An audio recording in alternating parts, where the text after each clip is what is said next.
ಡಾಲಾಯ್ತ್ ಅವರ ಸಾರಥ್ಯದಲ್ಲಿ the Friday Times News. Dharmasthala ಸಂಘದಿಂದ ಮಹಿಳೆಯರು ಸ್ವಾವಲಂಬಿ ಜೀವನ ಕಂಡುಕೊಂಡಿದ್ದಾರೆ. ಫಕೀರಪ್ಪ ಹೆಬ್ಸೂರ್. ನಾಡಿನಲ್ಲಿ ಶ್ರೀ ಕ್ಷೇತ್ರ ಧರ್ಮಸ್ಥಳ ಗ್ರಾಮಾಭಿವೃದ್ಧಿ ಯೋಜನೆ ಆರಂಭವಾದ ನಂತರ ಮಹಿಳೆಯರು ಸ್ವಸಹಾಯ ಸಂಘದಲ್ಲಿ ಉಳಿತಾಯ ಮಾಡಿ ಆರ್ಥಿಕವಾಗಿ ತಮ್ಮ ಜೀವನವನ್ನು ಸುಧಾರಿಸಿಕೊಂಡಿದ್ದಾರೆ ಎಂದು ಕನಕ ಭವನದ ಅಧ್ಯಕ್ಷ ಫಕೀರಪ್ಪ ಹೆಬ್ಸೂರ್ ಹೇಳಿದರು.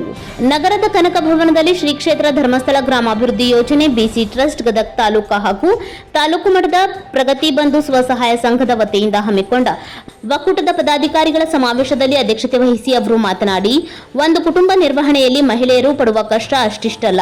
ಕೆಲವು ಪುರುಷರು ದುಡಿದ ಹಣವನ್ನ ದುಶ್ಚಟಗಳಿಗೆ ಹಾಳು ಮಾಡಿಕೊಳ್ಳುತ್ತಿದ್ದಾರೆ.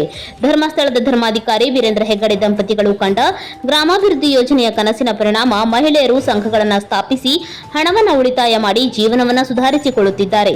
ಬ್ಯಾಂಕ್ಗಳು ಸಾಲ ನೀಡಲು ಹಿಂದೆ ಮುಂದೆ ನೋಡುವಾಗ ಧರ್ಮಸ್ಥಳ ಸಂಘವು ಸದಸ್ಯರಿಗೆ ಭದ್ರತೆ ನೀಡುತ್ತಿರುವುದು ವಿಶೇಷವಾಗಿದೆ ಎಂದರು. ಕಾರ್ಯನಿರತ ಪತ್ರಕರ್ತರ ಸಂಘದ ಜಿಲ್ಲಾಧ್ಯಕ್ಷ ರಾಜು ಹೆಬ್ಬಳ್ಳಿ ಮಾತನಾಡಿ, ನಾಡಿನಲ್ಲಿ ಹಲವಾರು ಅತ್ಯಂತ ಶ್ರೀಮಂತ ಧಾರ್ಮಿಕ ಕೇಂದ್ರಗಳಿವೆ.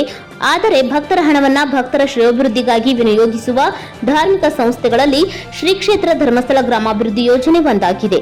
ಈ ಸಂಘವು ಶುದ್ಧ ಕುಡಿಯುವ ನೀರು, ಮದ್ಯವರ್ಜನ ಶಿಬಿರ, ಕೆರೆ ಹೂಳೆತ್ತುವುದು, ದೇವಸ್ಥಾನ ಜೀರ್ಣೋದ್ಧಾರ, ವಿದ್ಯಾರ್ಥಿಗಳಿಗೆ ಶಿಷ್ಯ ವೇತನ, ವೃದ್ಧರಿಗೆ ವೃದ್ಧಾಪ್ಯ ವೇತನ ವಿತರಣೆ ಸೇರಿದಂತೆ ಸ್ವಾವಲಂಬಿ ಬದುಕು ಕಂಡುಕೊಳ್ಳಲು ಮತ್ತು ಸುಸ್ಥಿರ ಸಮಾಜ ನಿರ್ಮಿಸಲು ಕೆಲಸ ಮಾಡುತ್ತಿದೆ ಎಂದರು.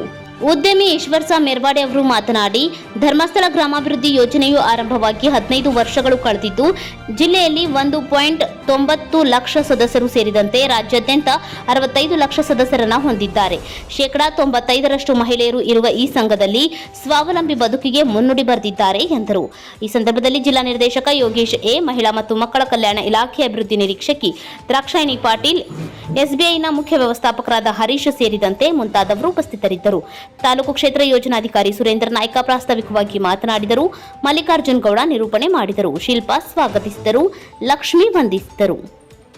The Friday Times news Gadag.